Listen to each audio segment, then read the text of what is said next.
Some houses hold their secrets behind plaster and pine.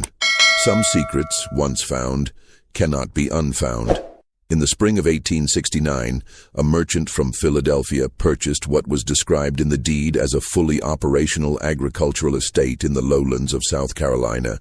1,600 acres of timber, field, and still water, priced well below any comparable property in the county. The seller, a man who had inherited the land from his father and his father's father before him, signed the papers without ceremony, without sentiment, and without ever looking back at the house. He simply walked away. The new owner, a practical man by nature, arrived at Harlow Hall with a surveyor, a carpenter, and an ambition to convert the estate into something modern, something that would leave no trace of what it had been. But within 3 weeks of his arrival, the carpenter refused to continue working. He quit without explanation. He would only say, quietly, to anyone who asked, that there were things inside the walls that no Christian man should have to look upon. What those things were, and what they meant, took nearly 4 years to fully understand. And when the truth finally surfaced, it did not arrive as a revelation. It arrived as a reckoning.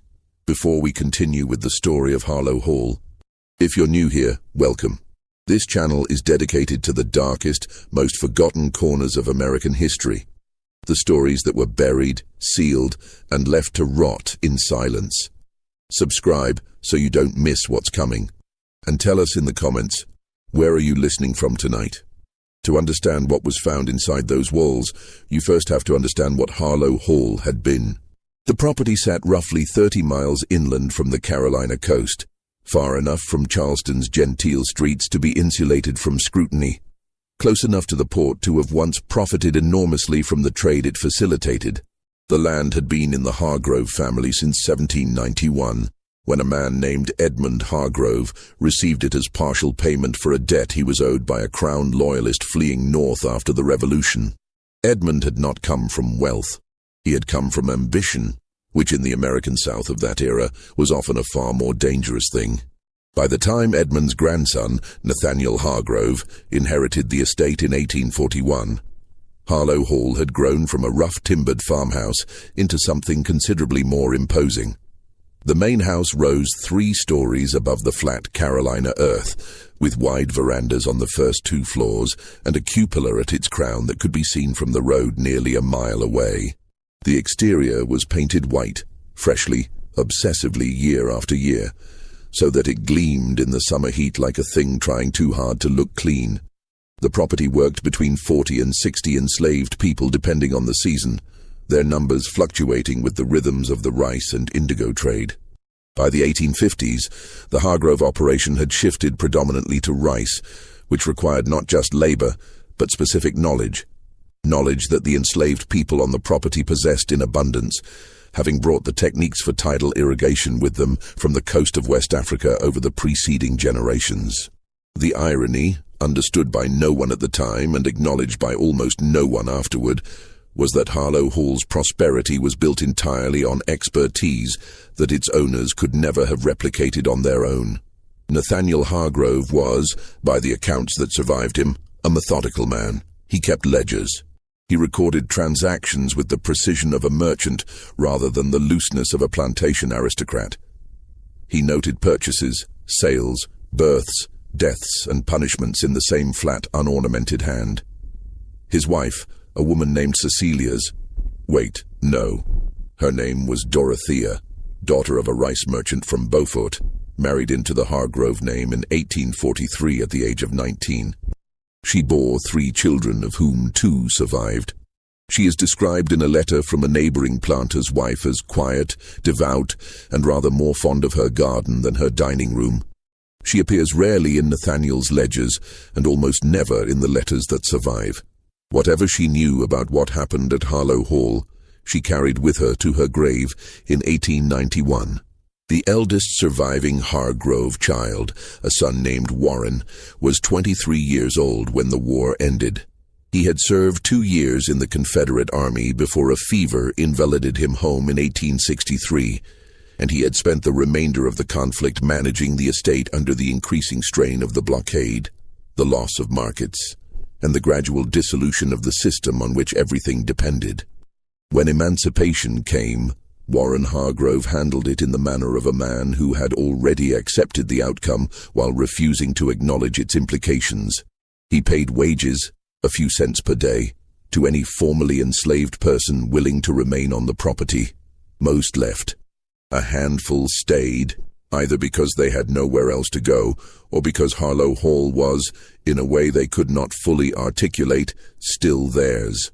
By 1868, Warren Hargrove was deeply in debt. The rice market had collapsed. The fields required repairs he could not afford. Several of the property's outbuildings had fallen into disuse, and the main house, for all its white paint and imposing height, had begun to show the particular decay that sets in when maintenance is deferred year after year. A softening of the wood, a darkening of the mortar, a smell that no open window could entirely dispel. He sold the estate in March of 1869 to a man named Gerald Prentice, a wholesale merchant from Philadelphia who had made a considerable fortune supplying Union forces during the war and was now looking to diversify into southern land. Prentice had never seen the property before the day he purchased it. He had acted on the recommendation of a business associate who described it as distressed but structurally sound, with significant potential. The price was less than half of what comparable acreage had sold for a decade earlier. Warren Hargrove took the money, settled his most pressing debts, and relocated to Savannah. He died there in 1884. His obituary described him as a man of the Old South, faithful to its traditions. His mother, Dorothea, declined to attend his funeral, citing poor health. She was, at the time, 70 years old, and had not left Beaufort in 3 years. Her reasons for the absence were never formally recorded. Gerald Prentice arrived at Harlow Hall in April of 1869 with considerable optimism and almost no understanding of what he had bought. The carpenter's name was Daniel Foss, a man in his late 40s who had followed Prentice south from Pennsylvania on the strength of a good wage and the promise of steady work through the summer. He was experienced, practical, and by all accounts not given to nervousness or superstition. He had worked in old houses before. He knew the sounds they made, the ways old wood settled and shifted in the heat. He was not, as he put it in a letter to his wife, the type to be frightened by shadows. He began the renovation in the east wing of the main house, which showed the most structural damage, and which Prentice wanted addressed before the summer humidity made conditions worse. The plan was straightforward. Remove the damaged plaster from the interior walls, assess the framing, repair what could be repaired, and replace what could not. Standard work for a man of his experience. The first wall he opened was in a room on the second floor, a room that appeared from its dimensions and location above the main entryway to have been used as a study or small library. The walls were paneled in painted pine over a plaster substrate, and when Foss began pulling the panels away from the southern wall, he found what he initially assumed was the remnant of an old modification. A section of the framing, roughly 2 feet wide and extending from floor to ceiling, had been packed tightly with material that was not insulation and not structural infill. It was paper, not loose paper, not scattered, but paper that had been compressed, folded, rolled, and forced into every available space in the cavity between the exterior wall and the interior surface. Hundreds of pieces, perhaps more. When Foss pulled the first bundle free, it crumbled partly in his hands, the edges rotted by moisture and age. But the center of each piece, protected by the compression, was largely intact. The ink was faded but legible. They were letters, or rather, they were pieces of letters, fragments of correspondence, strips of paper covered in handwriting that ranged from a careful, educated script to something that was clearly the effort of a person who had learned to write under difficult circumstances with letters that varied in size and pressure, as though the hand holding the pen had been uncertain of its right to do so at all. Foss, who was literate but not a scholar, read enough of what he held to understand that what he had found was not simply correspondence that had been forgotten. The paper had been put there deliberately, forcefully. as though someone had needed very badly to make certain that what was written on it never left that house, and had chosen the most permanent means of disposal available to them. He showed the papers to Prentice that evening. Prentice, by his own account, read 3 of the fragments before setting them down on his work table and sitting in silence for a long time. He later described the experience to his attorney in Philadelphia as discovering that the house you have purchased was built on something other than foundation stones. What those letters contained, in full, would not become clear for weeks, but the fragments Foss had retrieved that first afternoon were enough to establish certain things with certainty. The letters were addressed to multiple recipients. Some were addressed to specific individuals, some to unnamed recipients described only by role or location. Several mentioned dates spanning from the early 1840s through the mid-1860s, and one, the one Prentice read last, on a strip of paper that had been torn diagonally as though in haste, contained a single sentence that would stay with him for the rest of his life. "They do not know we keep count." Prentice did not contact the authorities immediately. This was not, as he would later explain it, out of any desire to conceal what he had found. It was, rather, that he was genuinely uncertain what authority had jurisdiction over letters hidden in a wall, or what law, if any, had been violated by their concealment. The war had ended 4 years ago. Emancipation was law. The world that had produced these documents was, legally speaking, finished. And yet, he had Foss continue opening the walls.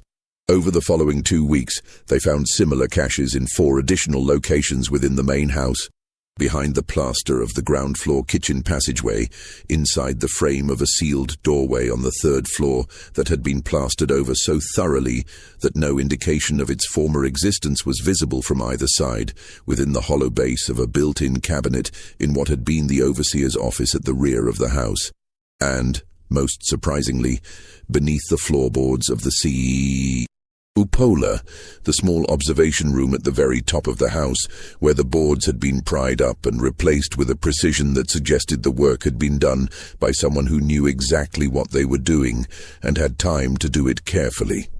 The materials were not identical across all the locations.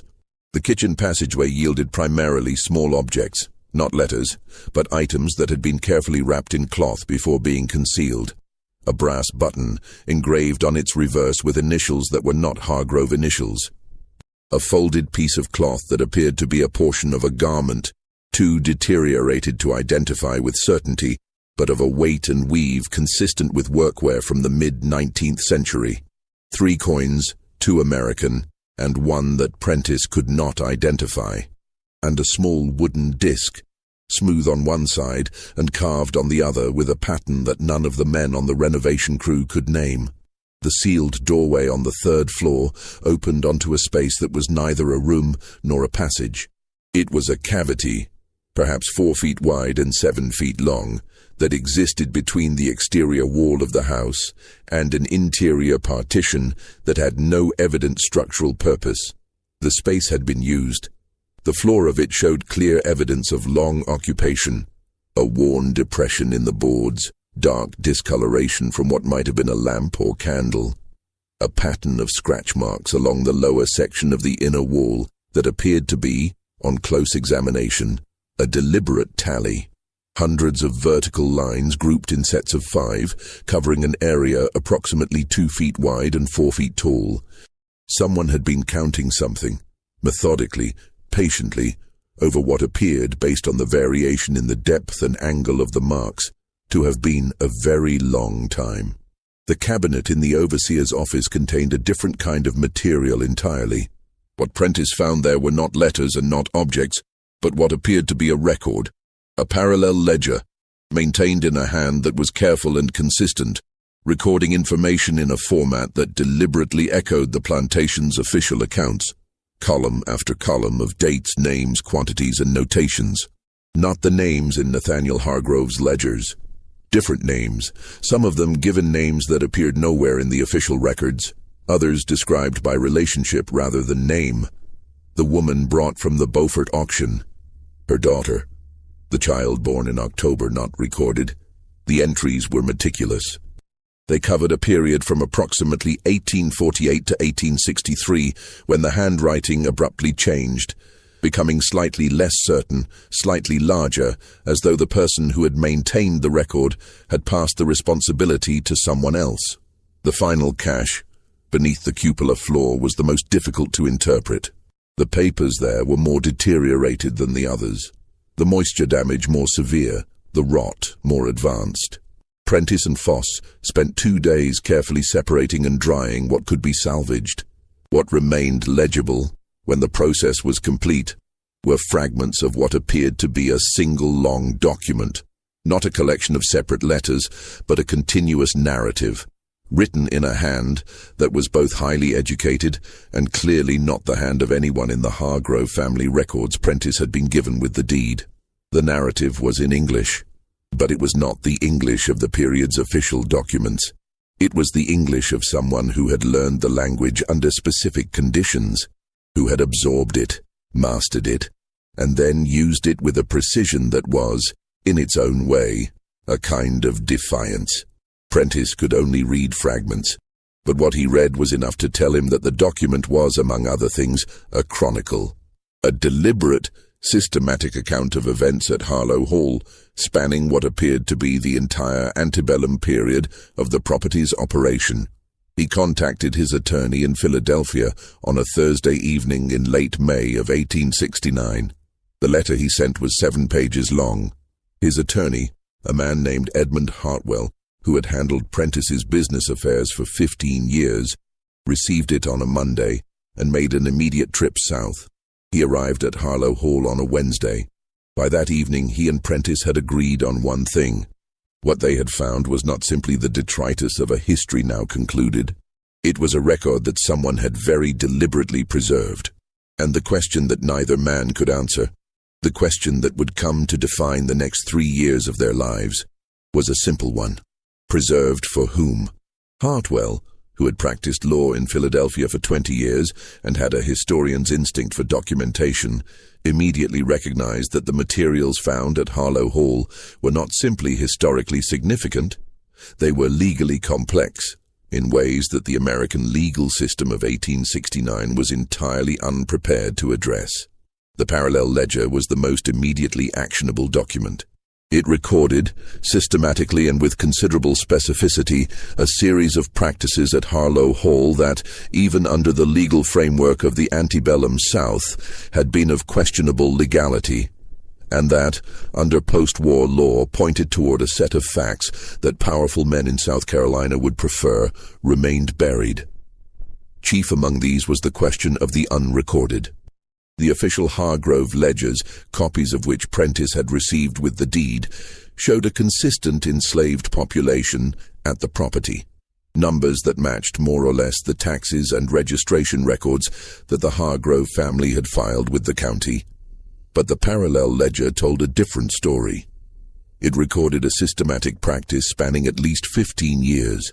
The deliberate non-registration of certain individuals, particularly children born on the property, who were instead sold privately and without official record, transactions that generated income for the Hargrove estate without leaving any trace in the official documentation.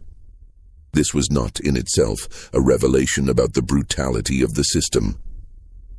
The practice of unrecorded transactions was well understood by anyone who had studied the period. What made the Harlow Hall ledger remarkable was its specificity. It recorded not just the existence of these transactions, but their details: prices, dates, the names of buyers, and in some cases brief notations about the individuals sold. These notations were not the detached accounting entries of Nathaniel Hargrove's official records. They were something else entirely: brief, compressed, written in a shorthand that Hartwell and Prentice spent several days learning to interpret. The key to the shorthand was found in the cupola fragments. What they had initially taken to be a continuous narrative was actually 2 interwoven documents: a chronicle of events at Harlow Hall and a cipher key, a systematic record of the notation system used in the parallel ledger. The cipher was not complex by the standards of cryptography. It was the kind of system developed by someone who needed to communicate information clearly to a specific, known readership, while keeping that information illegible to anyone outside that group. The notation that had appeared throughout the ledger as a simple dash following a name, for example, meant departed alive, destination recorded elsewhere. A small circle meant died on property, cause unrecorded.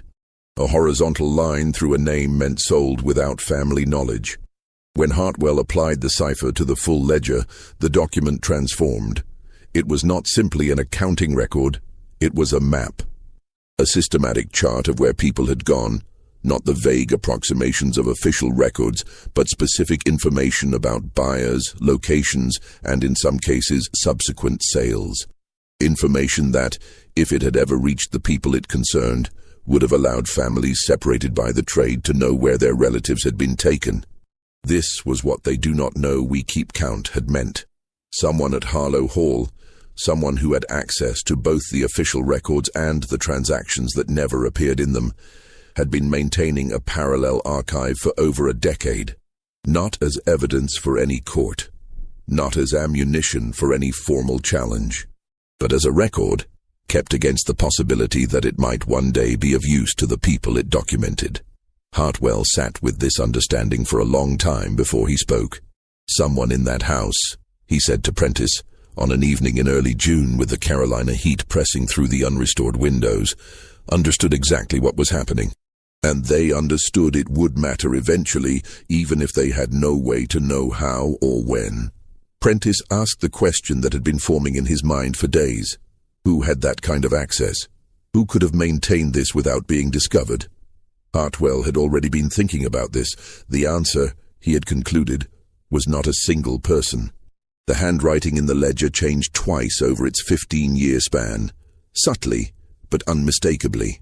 At least 3 individuals had contributed to its maintenance, and based on the nature of the information recorded, at least one of them had to have had access to Nathaniel Hargrove's own records, either directly or through someone who did. The official Hargrove household accounts included a notation found in the ledgers transferred with the deed of a woman described as the house manager, trained in correspondence and accounts, employed from 1845. She is referred to throughout the ledger only as Nora. No surname, no age, no origin.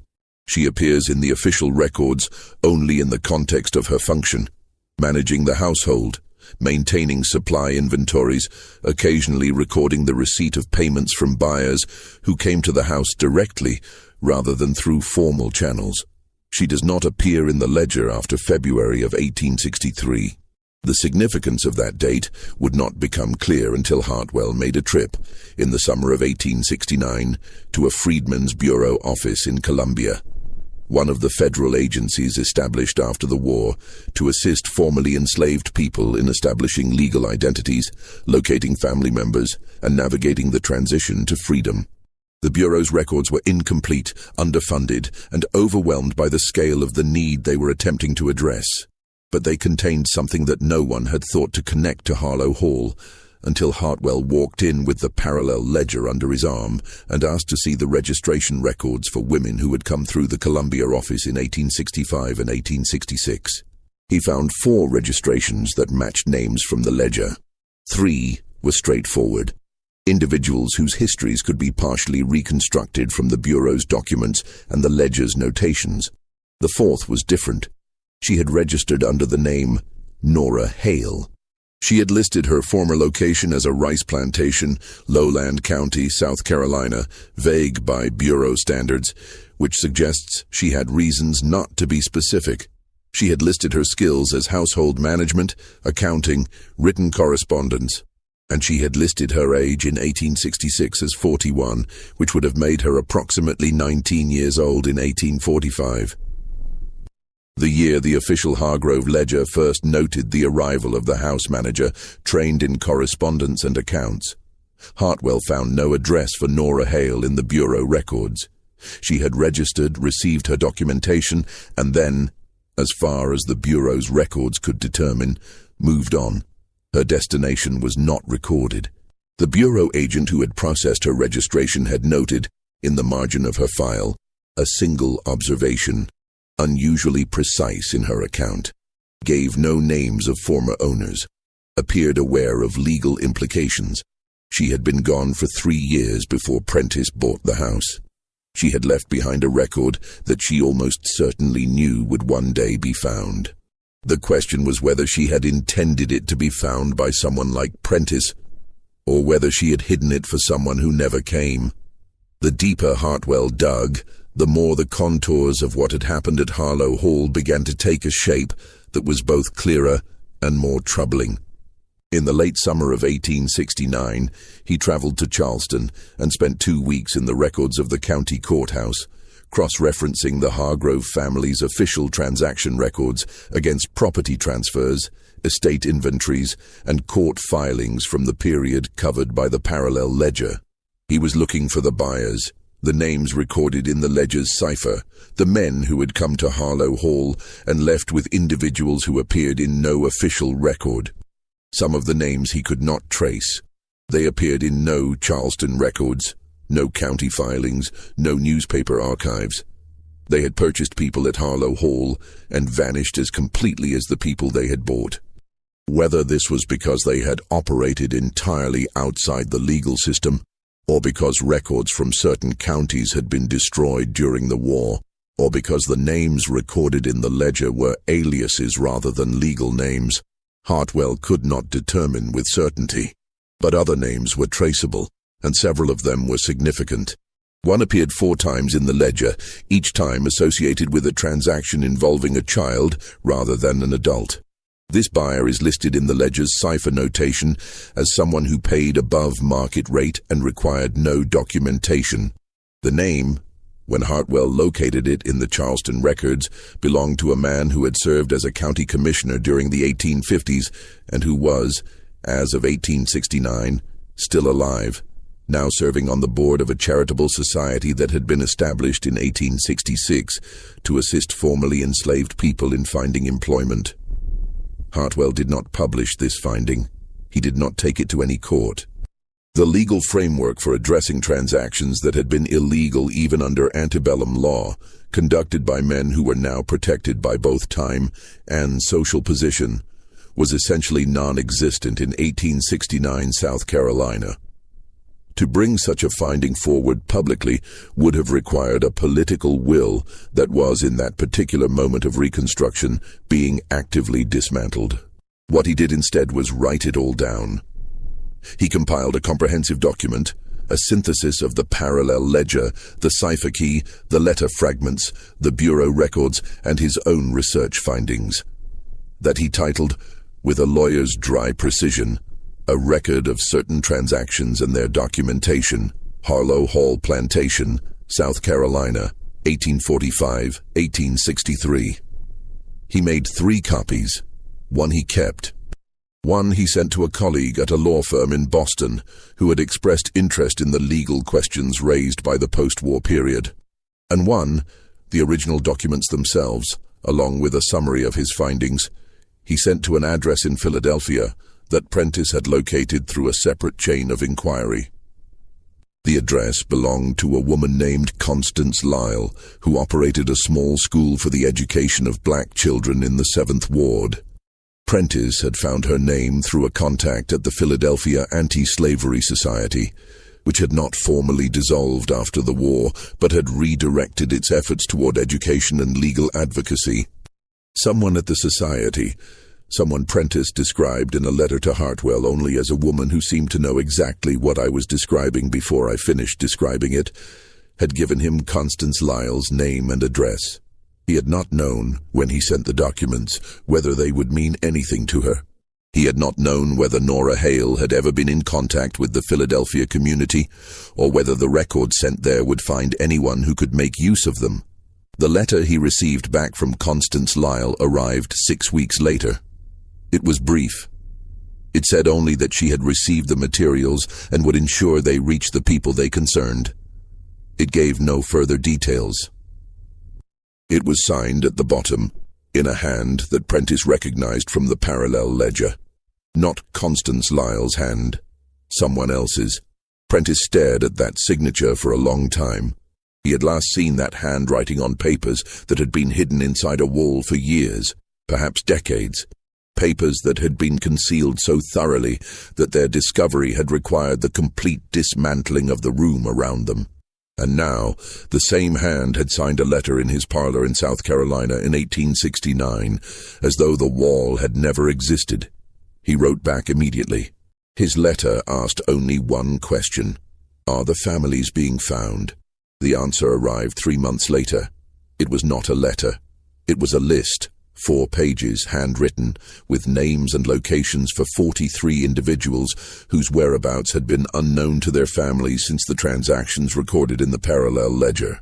Some had been located in Georgia, in Alabama, in Mississippi. Several had been found within South Carolina itself, in counties less than 100 miles from Harlow Hall. 3 had died, their deaths confirmed through bureau records and local testimony. 11 could not yet be located. At the bottom of the list, beneath the final name, was a single line that functioned simultaneously as a conclusion and as an indictment. This is what they thought they had destroyed. Prentice kept his silence about the documents for 2 years after that list arrived. This was not cowardice, though there were men in his position who would have burned everything out of straightforward self-interest. The documents were not legally his. They had been left in the walls by people whose descendants he was now in contact with, and their disposition was not properly his to decide. And the political climate in South Carolina in the early 1870s was not one in which documents of this kind could be introduced into any public forum without significant risk to the people they concerned. Reconstruction was collapsing. The federal presence in the South that had, for a brief period, created a framework within which formerly enslaved people had exercised political rights and held public office was being systematically dismantled by campaigns of terror and fraud that were official in everything but name. The men who had purchased children at Harlow Hall were not worried about being called to account. They were, in several cases, in positions of renewed authority. It was in this context, in the autumn of 1871, that a man came to Harlow Hall looking for Gerald Prentice. He arrived without advance notice on a Tuesday afternoon in October, and he was accompanied by 2 other men who waited in the road while he walked to the house. He introduced himself to Prentice's housekeeper, a local woman named Agnes, as a representative of the Hargrove family interests, and he asked to speak with the owner of the property. Prentice was in the East Wing when Agnes came to find him. She relayed the man's introduction in a flat, careful voice that told Prentice everything he needed to know about her reading of the situation. He went to meet the visitor. The man's name was Thane. He gave only the single name, which may or may not have been his actual name. He was well-dressed, approximately 50 years old, with the particular confidence of a man accustomed to having his requests interpreted as directives. He spoke pleasantly and without overt threat. He said that he had been made aware through mutual acquaintances that Mr. Prentice had discovered certain materials during the renovation of the property, and that these materials were of a sensitive nature. He said that the Hargrove family, and he used that phrase several times, the Hargrove family, had a natural interest in ensuring that private family correspondence did not find its way into circulation. He said that he would be happy to relieve Mr. Prentice of the burden of storing such materials, and that a suitable arrangement could certainly be reached. Prentice listened to all of this without interrupting. Then he told Thane that the materials he was describing had already been transferred to a secure location outside South Carolina, that copies existed in multiple hands, and that any attempt to recover or suppress them would have the opposite of the intended effect. Thane's pleasantness did not change, but something in his expression shifted, a very small recalibration, like a man updating a calculation. He said he would convey Mr. Prentice's position to the relevant parties. He thanked Prentice for his time. He walked back to the road, spoke briefly with the 2 men waiting there, and left. Prentice wrote to Hartwell that same evening. He wrote to Constance Lyle the following morning. He did not sleep well for several weeks after that. What Thane's visit had confirmed, what Prentice had already suspected, but had not known with certainty until that afternoon, was that someone connected to the Hargrove family's former interests had known about the materials for some time, not since Prentice had begun sending documents north. Before that, the visit had come too quickly, with too much specific knowledge to have been assembled from information gathered after the documents left South Carolina, which meant that someone had known about the parallel ledger while it was still inside the wall. The implications of this were not at first obvious. It took Prentice several days in consultation with Hartwell by correspondence to work through what it meant. If someone had known about the ledger's existence, had known it was hidden, known it documented the unrecorded transactions, and had not destroyed it, had simply left it there when the property was sold, then one of two things was true.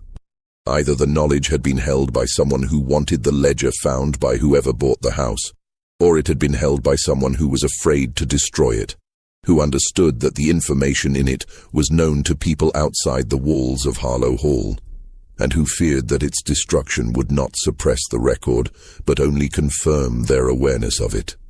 Warren Hargrove had sold the estate in March of 1869. He had been living on it, managing it, since the end of the war in 1865. He had spent 4 years as the sole occupant of a house whose walls contained a detailed record of crimes committed on his family's property. Crimes that implicated, directly and by name, men who were still alive and still connected to the social and political infrastructure of South Carolina. Had he found the ledger himself? Had someone told him it was there? Hartwell traveled to Savannah in the spring of 1872 to find out. Warren Hargrove agreed to meet him, which surprised Hartwell. He had expected to be refused. Instead, Hargrove received him in a sitting room in the boarding house where he was then living, a modest space that represented a considerable decline from the world of Harlow Hall, and poured him a glass of whiskey without being asked. Hartwell asked his questions directly. He was a lawyer. He did not believe in circling the point. Hargrove was silent for a long time after the last question. He looked at the glass in his hand, rather than at Hartwell. When he finally spoke, he said, "I found it in 1866 in January. I'd been trying to fix the stove in the kitchen passage, and a section of the plaster came away. I read what I could. I understood what it was." Hartwell asked what he had done with that knowledge. Hargrove said, "Nothing." Hartwell asked why.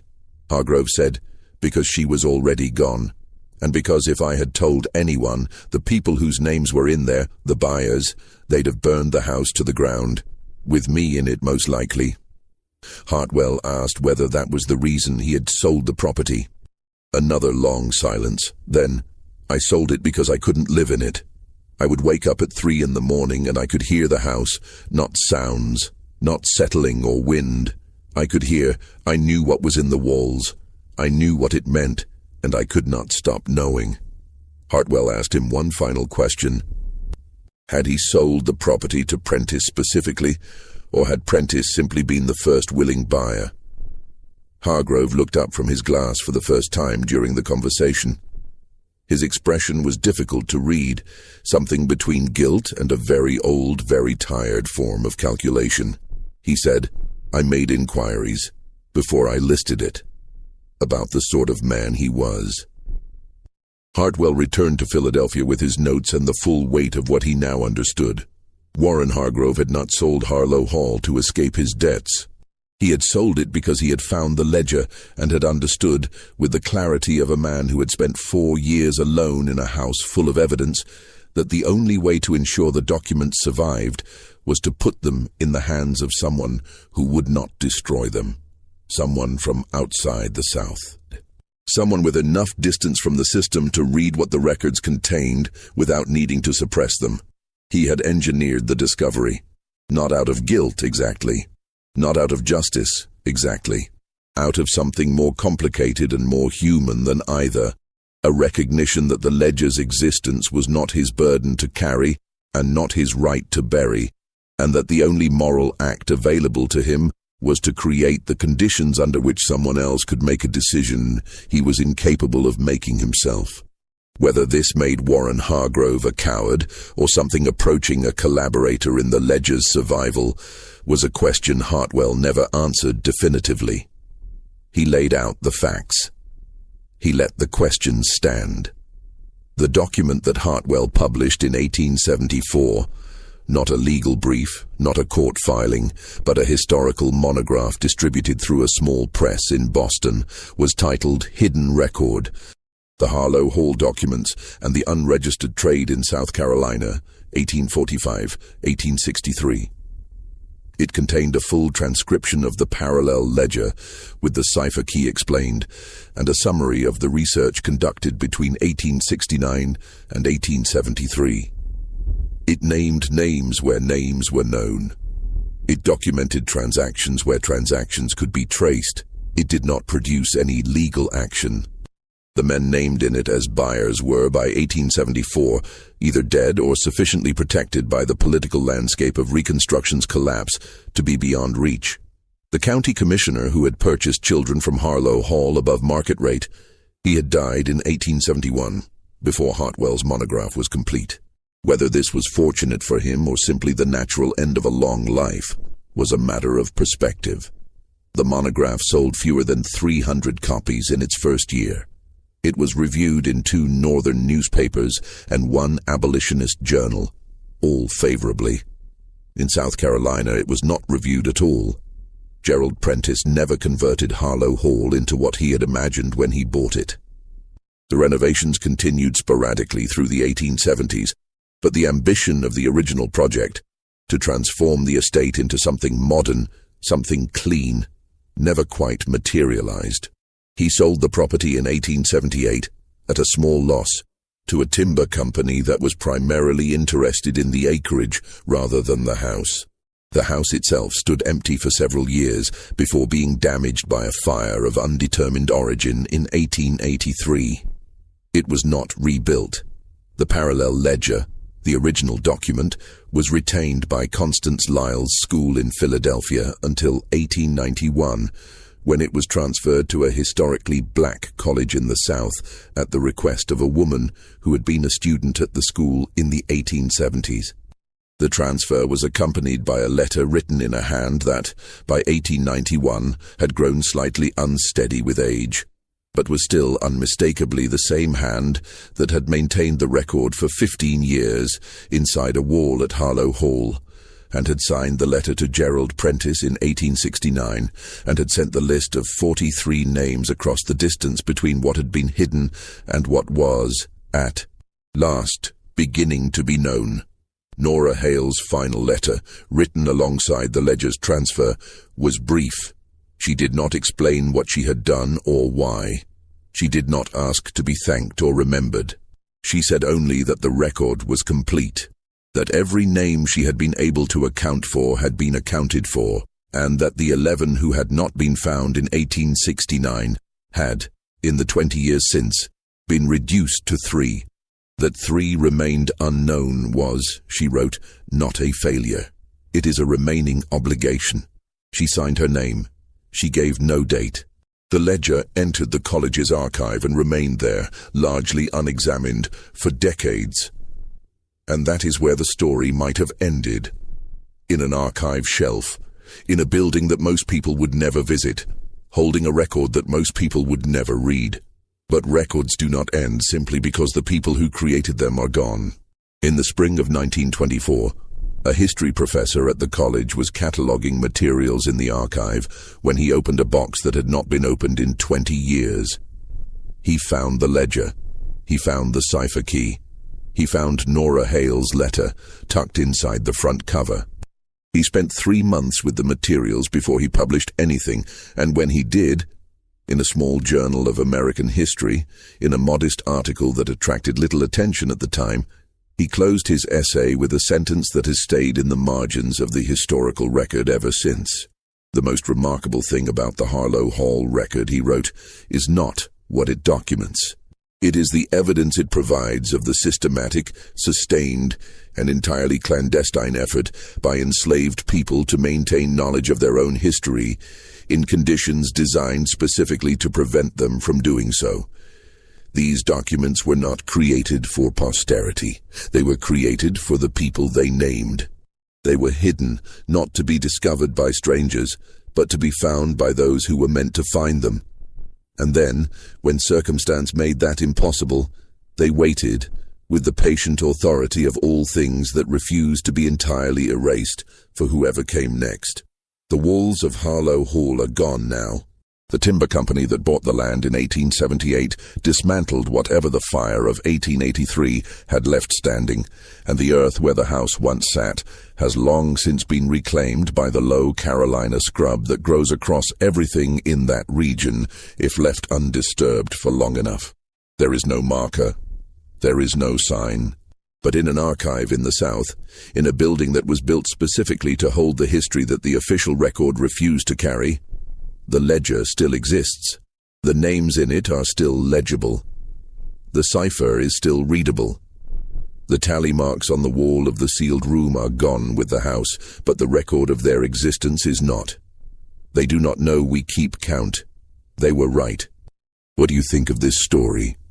Do you believe everything was finally revealed? Leave your comment below. If you enjoyed this account and want more forgotten stories from American history, subscribe, hit the notification bell, and share this with someone who loves the truth hidden behind closed doors. See you in the next story.